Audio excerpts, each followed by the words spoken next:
Hey everyone, this is Gracie from Pittsburgh Crochet Company. Today we're going to be learning how to make a granny stitch scarf. So this is a variation of the granny square, which is super popular right now. It's definitely a staple when you're learning to crochet, and this granny stripe, granny stitch scarf is a really good way to really master that stitch because you repeat it back and forth in the rows over and over, so by the time you're done, you're going to be really good at it. This is a good choice for people with no crochet experience at all or with a little bit of experience, as long as you can get started with a slip knot and chain and a double crochet. That's all you'll need to make this scarf. And this is my lovely husband Cole modeling it in purple for me. It creates a really beautiful, sort of an open mesh kind of fabric that's great for, if you don't want a big heavy scarf, you get too hot in it. You want something maybe a little bit lighter, but that'll still keep you warm. This is definitely a good choice. So in this video, we are going to be using worsted weight yarn and a 5.5mm crochet hook. It uses about 285 yards of the worsted weight yarn and makes a scarf that's about 4 feet long and 8 inches wide. If you wanted to use any other kind of yarn, like a bulky weight, you can go ahead and do that. Just use whatever the hook size recommended on the label is. If you want it to be a pretty dense scarf, you can size down with your hook so that those open mesh holes are a little bit tighter. If you wanted it to be even airier, you could size up on your hook. That will create a looser fabric, and those open mesh holes are going to be a little bigger. So it just depends on your personal preference, but in this video, we're doing worsted weight yarn and a 5.5mm crochet hook. You'll also need your usual kind of crochet materials like a yarn needle for weaving in the ends when you're done, some scissors, and a measuring tape if you want to double check that your foundation chain is about 8 inches long like mine is, or if you want to change your size around, you might want a measuring tape. And just one more note before we get started. I do sell a complete do-it-yourself crochet kit for this pattern. So it comes with the printed out pattern, the hook and the yarn needle, the yarn, and then a beginner's guide to crochet, which I wrote myself. Gives you some background info, all the things that you need to know before you get started. If you already have a little bit of experience or already own some crochet materials or just want to go pick out your own, then I also have a digital download of this pattern. Both of those are available in my Etsy shop, and I'll put a link to that in the description of this video. Alright, so it is time to go ahead and get started. So step 1 is to take your yarn and make a slip knot, and then we are going to chain 22. If you wanted to make your scarf any longer or shorter, then start your foundation chain with a multiple of 3 plus 1. So you could do like 19, 25, 28, 31, and so on. For this, we are going to be chaining 22, and that will give us a scarf that is about 8 inches wide.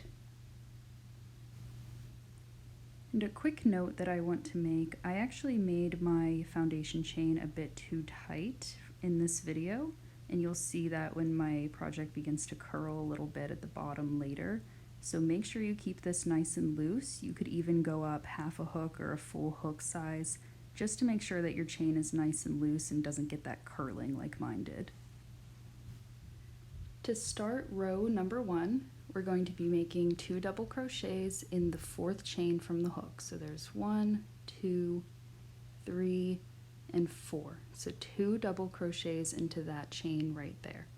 So I'll go ahead and do that. That's yarn over, 3, 4. You insert your hook, pull up a loop, yarn over, pull through 2, yarn over, pull through the last 2. So 2 double crochets into that 4th chain from the hook.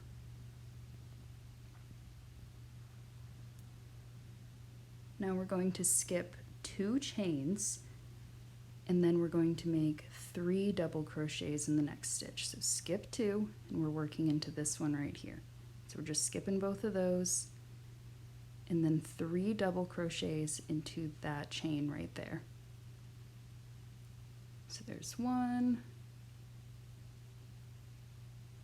2, and the 3rd double crochet. Now we're just going to continue down the row, skip 1, skip 2, and the 3rd we make 3 double crochets. And we just do that the whole way down row 1.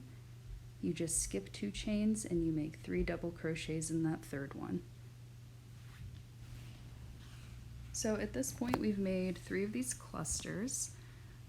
So those 2 are made with 3 double crochets. This one on the end here, it's made with 2 double crochets and then our turning chain there. But we're going to count that turning chain as a double crochet, so just 3 double crochet clusters.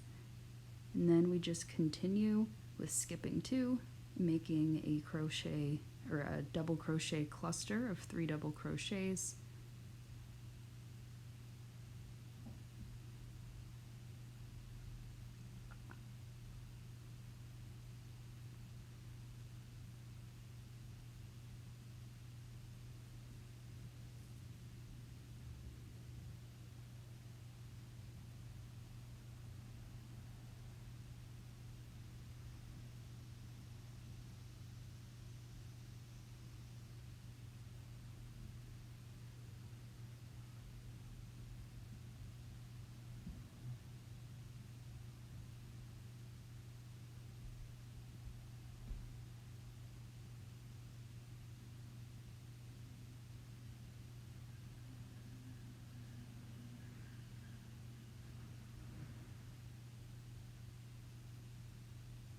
And then when we reach the end here, we're just doing the same thing.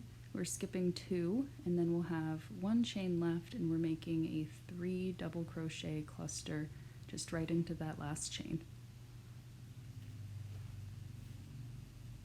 And here's what it will look like when you're done with row 1. So you should have a total of 7 double crochet clusters all the way across. So now to get started on row number 2, we are going to chain 3 and turn, or turn and chain 3. It doesn't matter which one you do first for this pattern. I usually chain 3 first and then turn. Doesn't really matter. So once you have that chain 3, we're going to double crochet into the space between our double crochet clusters from row 1. And then we're just going to put another cluster of 3 double crochets right into that little space that was left between our previous row's clusters. So you just put 3 right in there. And that's what it looks like there. You've just worked right into that little space. And then you have a little space on the end there that we're going to use after we finish this row and go to row 3. We're going to be using that space a little bit. So you just go down the row, making clusters of 3 double crochets in each space.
Okay, so that was our last cluster of 3 double crochets for this round.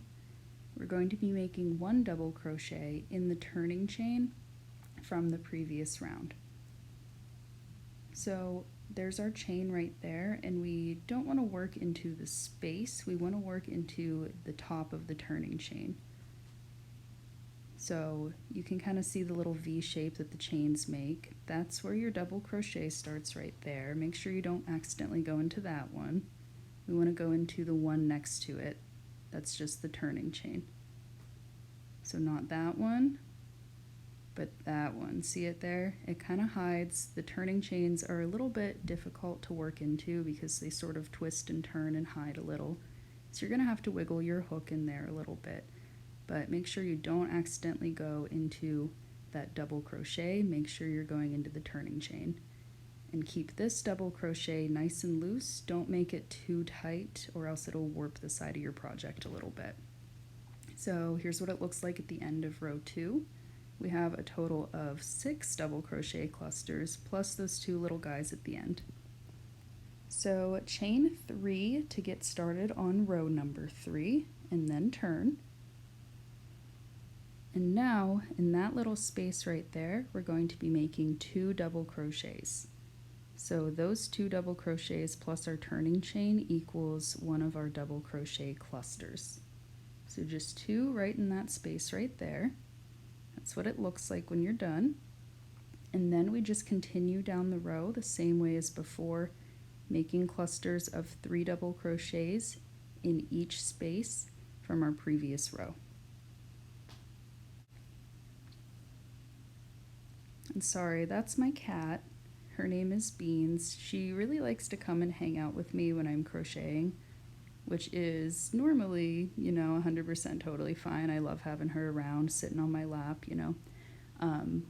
Whenever I'm recording a video, she really, really loves to be involved. She gets very excited, which is not very convenient, but she's been really well behaved with the whole recording of this video, so I'm going to let her just hang out since she's been such a good girl all day.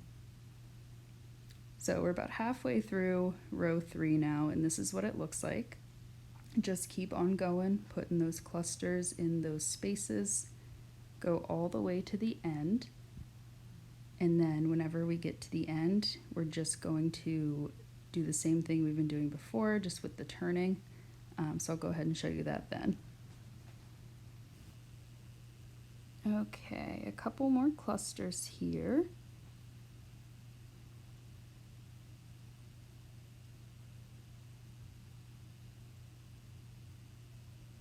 Okay, so now we're at our last one. That's our turning chain and then our double crochet cluster. In the space between that, we're just going to make another cluster of 3 double crochets. Just right into that space, so you don't have to worry about wiggling into the turning chain on this row. You just go right into that space. So 3 double crochets. Here's what it looks like, and that's with 3 rows done. Now whenever we go to start row 4, we just repeat row 2 and 3 alternating. So for this one, you're going to turn chain 3 and then just continue making clusters of 3 double crochet in each space down the line. So just like we did for row 2. And then whenever you get started on row 5, then you're going to turn and chain 3, and then that's when you do your 2 double crochets in that space. That's going to be right next to that turning chain. And then you just make a total of about 83 rows, and you will end up with a scarf that is about 48 inches or 4 feet long. You can make it as long or short as you want and as wide or thin as you want. Just adjust your foundation chain and your number of rows. And here's Cole again. He's just the cutest. Thank you for being such a good model. So all that's left to do is weave in your ends, and then you're all done. And I wanted to say thank you to everybody who followed along with me today. I really appreciate that you chose my videos when you wanted to come learn something new. If you could leave me a comment, leave me a like on the video, that would be wonderful. I really appreciate feedback about things that I could be doing better. I'm still pretty new to this, so everything helps me make better videos for all of you. So please, if there's something that you think could be improved, please let me know. I also have a quick question. So if anybody else films YouTube videos or audio, anything of any kind, I want to upgrade my audio system. I don't like all the fuzzy background noise that I'm getting. I'm just using my AirPods now, so I definitely want something better so the audio is more crisp. So if anybody has suggestions for some kind of microphone setup that is affordable but will last me a long time, that would be great. If you could just leave that in the comments, I would really appreciate it. All right, thank you everybody for watching. I'll see you next time.